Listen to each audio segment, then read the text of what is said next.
Hello,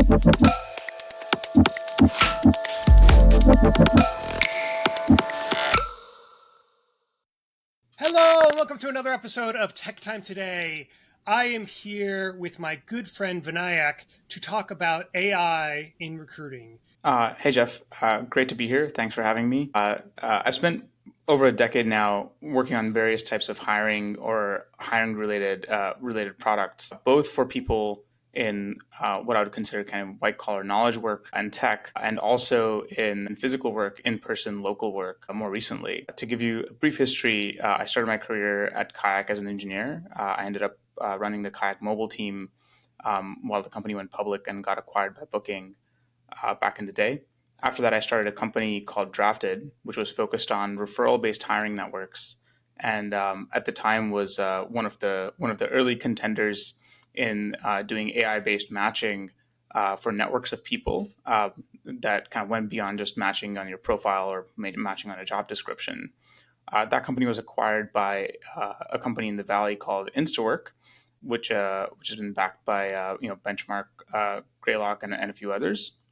And at InstaWork, I'm now overseeing product here. I would say recruiting usually comes down to two things. One is match and one is timing. And I think there's usually an extremely high focus on match, and timing is the thing that probably is the most elusive problem for anyone that's tried to solve this either in tech or out of tech. And when I say match, that means, can someone do the job? Is the job the right fit for them? Does it stretch them in just the right way so they're excited about it? Is the environment good? Do they get along with the teammates? All of that stuff is the compensation a good match? I would consider all of that in the match bucket. And then timing is really tricky because that's the most mercurial. It's the most volatile. Timing is something that can change on a dime, and even the candidate or the recruiter might not know it. Maybe you have an open rec and you need to hire 3 people, but then a week later, word comes down from your CFO that you're doing a hiring freeze, right? You didn't even know about that timing, or you weren't maybe looking for a job. You were really happy where you were, but then suddenly someone reaches out and now you're open to a position. Now you're open to changing because the right opportunity came by, right? And so that's another place where timing, you might not even know that the timing was right for you. So, so if even the people involved don't have good, what I would call timing data, then it's near impossible for software to know that. Whereas match is a lot more tangible. You can store attributes in a database, you can run models on them, but timing is really hard. I think that a lot of people are trying to hire folks that are considered to be AI native, but they don't even necessarily know what that means. I think it's becoming somewhat of a catch-all term for someone who just knows a lot of the tools coming out and is proficient in them. And like I said before, the rate at which those things are changing is so fast, right? That if even if someone comes in and says like, oh yeah, I know Replit and Cursor and Nathan, so hire me, right? It's actually not clear that in 2 years that would have been the best person for you to hire, right? The reason that it might be good to hire that person is because it's indicative of someone who is a learning machine and actually just like trying every single new thing and deciding for themselves what's good and what's not and what workflows work and like how the new world is. And so I would say I have seen a lot of people incorporate some kind of interview questions or process to try and assess how forward thinking people are. So I would say the general trend is that everyone's looking for folks who come in wanting to live in the future, as opposed to coming in and trying to rest on their laurels of past experience. It's not that it was entirely that way before, but I think that kind of factor of recruiting has just become amplified by like a factor of 10. Yeah, so I mean, I feel like a lot of recruiting is okay. You want to try to find the best person, but you also want to try to avoid the bad people or whatever. And like, I'm sure you saw that story about that one dude who got hired by like 5 different startups. I forgot his Yeah, name or whatever. Like, yeah. how can you should be able to avoid that with all of the new tools and stuff like that. Like, what did I'm sure people are making all sorts of mistakes, right? Yeah, What should companies be doing to it's improve their processes? it's funny. This is going to sound really stupid, but I think I think you should have everyone come to the office. Mm. You know, like this would not have happened if it was like an office company, right? Um, and don't get me wrong, I'm a fan of being connected in lots of different geos and working across working across geos, right? I think we would all agree that teleportation would be better than Zoom, right? And I think there's a reason for that is because I think we just you know uh, we don't have to get into like the age old debate of like local versus work from home versus remote, whatever. I think there's pros and cons to everything, but there's always one guaranteed way to make sure that someone is who they say they are and they're real, and is to meet them in person, or to have them come and work with you in person for a couple of weeks. It doesn't have to be all the time, but you could imagine a world where like all interviews transition to on-site, or like there's always an on-site component for all interviews, no matter where you are in the world. And if you're a well-funded startup and you need to decide between like 2 3 final round candidates, yeah, fly them out. Have them visit your office. And sure, I mean, maybe it costs you an extra $500 to $1,000, but if that means that you have like 10 times more confidence that you're not going to get scammed, then that's probably worth it. I think there's probably two models that are kind of the obvious starting models for this. One is what I would call uh, for low volume, high precision recruiting, Mm. and Yeah. one is for high volume, low precision recruiting, right? Because I think for those two things, you will need to have different models. Yeah. Yeah. I Um, agree. So like for high volume, low precision, I think is where you can do things like have AI screeners sift through hundreds or thousands of candidates on the recruiting side to help filter, right? And this replaces a large part of what a lot of traditional sourcers spent doing, right? So like in sales, you have A's and SDRs, and recruiting, you have recruiters and sourcers, and I think like a big part of what you would do as a sourcer is like, you would be looking through hundreds, thousands of profiles or resumes. And I would use resume as a catch-all. It could be LinkedIn profile, resume, whatever, paper, just some representation of a person. And I think that's a place which is kind of like the most obvious place where you could use AI. And I think even before like even 2 years ago, there were already ATS systems that were trying to do this, kind of automatic filtering and using some machine learning models to make recommendations and so on. Uh, I think that's going to accelerate because the quality of that is going to be better. Uh, I know we're now kind of transitioning to the world of evals. There's probably going to be at some point uh, some regulation or some oversight for like how this stuff gets done. Since one of the things about employment law will probably start applying where a lot of employment law was never written with like AI in mind, like so thinking about like EEOC, equal employment, and all these other kinds of regulations that we have for protection of workers. The question is like, well, how do they apply if the screener is an AI? Ultimately, still there still needs to be a human at the end that owns the outcome. And so I think kind of going back to the original question, that's kind of for like high volume, low precision. And I think that'll happen through all modalities, right? So that'll happen for evaluating profiles. It might happen for like doing live voice calls, maybe even video calls, quizzes, assessments of any kind. Then for the low volume, high precision, I think that'll end up being a place where you still have a lot of high touch, and a lot of the conversations are still kind of like human first. But because you need high precision, I think you're going to have more sophisticated screening, search, and sourcing tools used there. Because basically, I think there was like a whole decade where the only thing that anyone talked about was like Boolean search and like doing complex Google queries. Like one of the things that would make you like a hardcore technical recruiter is if you knew all the right keywords to Boolean search for in Google and LinkedIn. And so I think that's going to be on steroids, because now it's not only that you can search more of the world, but you can search with prompting and you can actually get a lot more detailed. Before you could be like, find me profiles that have this keyword and that keyword, or this company, right? And that would be like your super cool high tech Boolean search. And now you could be like, find me people who are likely to want this job. Yeah. uh, Yeah. and so I think people will be really creative in how they try to get high precision with that. I mean, even today, like, if you just go and play with GPT, you can do, with kind of just baseline consumer grade latest GPT model, right?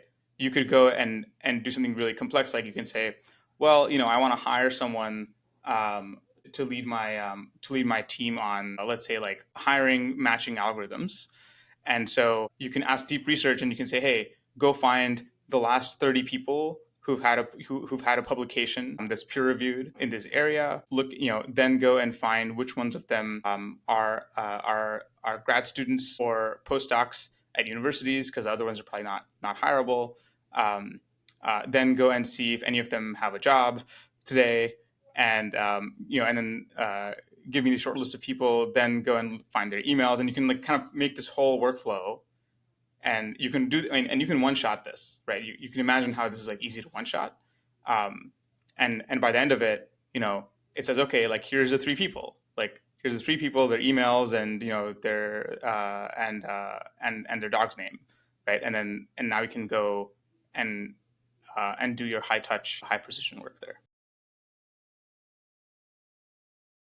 I think networks will probably matter even more than before. They may be slightly easier to traverse, but I think networks will matter more. One of the reasons being that over time, I think on the non-professional, like on the social and cultural side of the story that's happening right now, every other day, someone in the news is lamenting about the death of human connection, and people are isolated, and the human to human element is like degrading over the last couple of decades, and so on. And when that happens, it means that the strong connections are actually even more valuable because there's less of them. And I think ultimately, even now, right? If someone texts you or calls you and says like, Jeff, you got to talk to this person, they're amazing, you will just always take that call. I think that's an invariant that's like probably not going to change, and it will still always be like a way to cut through the noise. I think right now, because we're living in this moment where everyone's discovering that more data is good, and there's all these things you can do once you have the data, and you're kind of giving everyone like a pocket tool to take any data that they can possibly ingest and turn it into something valuable, right? Which previously was maybe only a tool available to like the best data scientists in the world, is now, is like now on everyone's phones. And so I think everyone's going through like kind of this cycle. And at some point when that evens out or when that settles, I think I think ultimately people will kind of realize that like networks still matter. It's just not like the hot and trendy topic right now. And I think it'll be really exciting to see what happens when you combine the two things. It's not clear to me even still that there is like a great way. Like, it's like you say, well, okay, like AI recruiting is good and network recruiting is good, but if they both got together, then you will have some kind of like super AI network recruiting, and that seems really appealing. But I'm not sure that that's going to happen. I think you might just always have these two tracks. And I thought about this quite a bit, and even the drafted the network piece and the kind of AI matching piece always ended up being kind of two different complementary things. It was rare that there was some kind of use case where they work really well together, and that's fundamentally because the network is kind of a game of signals, and matching an AI is like a game of data. And it's a potato signals and data, but network actually helps a lot more with the timing piece. Going back to the original two buckets that I said, right? There's match and timing, and I think networking and networks are really really valuable in giving you a timing signal, right? Because like when someone pings you and says like, oh, you got to meet this person, the most valuable thing they're actually giving you is not the person, it's the fact that they'll take a call from you if you do it right now.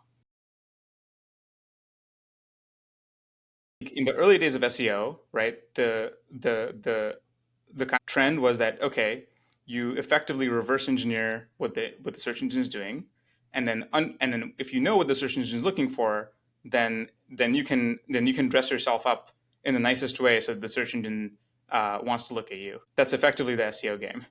Um, and over time, you know, the search engines got more and more sophisticated. They had more controls, and the trajectory of this arms race, right, of like searching or be searched, right? The end state of this, like the asymptote of this, is really just like make something that's worth searching for, right? Mm. And ultimately, like one of the best SEO strategies, before and today, is still just to like make actually really good content that people want to look at, right? Hmm. Yep, Um, and uh, and so I think that's kind of going to start happening asymptotically in this game too, right? Where now you're like, okay, well, there's 1,000 resumes going into this filter, and the filter, and so you're like, okay, well, I can reverse engineer the filter and like maybe the filter prompt, and it's like I'm going to try to optimize my, what I'm putting in so that it, so now I'm going to try to dress it up in the right way. The funny part about all these things is that they're always a great idea until the novelty's gone, because then the world just adapts to it, right? And so it's the same as like any new marketing channel, right? Any new SEO strategy, like the new SEO strategy works until everyone does it, and then it doesn't work, right? And so the same thing will be applicable here. And so like everything we're talking about, like tailoring your resume to the job, or trying to like structure your resume in a way that an LLM would be able to read it more easily, for example. All of these things will be transient advantages because they'll kind of get commoditized over time. Now, that's not to say that in the next 12 months you shouldn't absolutely take advantage and take every inch that you can get. So, I think we're probably still 6 to 12 months out before a lot of this stuff becomes ubiquitous. I think the other thing that I've always thought that is probably going to change is that, I think most of the kind of AI horsepower is on the company side right now. And I think with Cluely and some of these other things, like there's some horsepower on the candidate side, but it's maybe not in the best spirit. Like it's not. It's helping them game the system as opposed to actually become a better candidate. Yes. And so I think like the thing that's like not really great today is great AI tools that make you actually a better candidate. I think QA is going to be the last stand of the humans, because that's the one thing. Like the one thing that an AI can't guarantee is that a real human is going to find the outcome acceptable or like it. It can be 99.99% sure, but it can never be 100% sure. Maybe one day we'll get there. Maybe that's the definition of AGI, is that AGI can QA. But yeah, I mean, even right now, if you're using Cursor or Cloud Code, you're still a systems thinker, right? So you're still using your systems thinking and problem solving ability that you would use as an engineer. But a lot of the work you're putting in is, one, figuring out how to give the correct instruction, and then assessing whether what you're getting back from that is the right thing, right? And that, so I think saying what you want and then verifying that you got it, right, is like the kind of dumbest, simplest way to put that.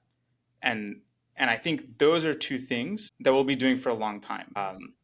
And so I think a lot of the jobs where the kind of keyboard and mouse skill set gets automated, right, will still have that component to them, right? So I think you will still have people who are considered to be really good engineers or really good designers based on how good they are at those two things, saying what they want and then evaluating whether they got it.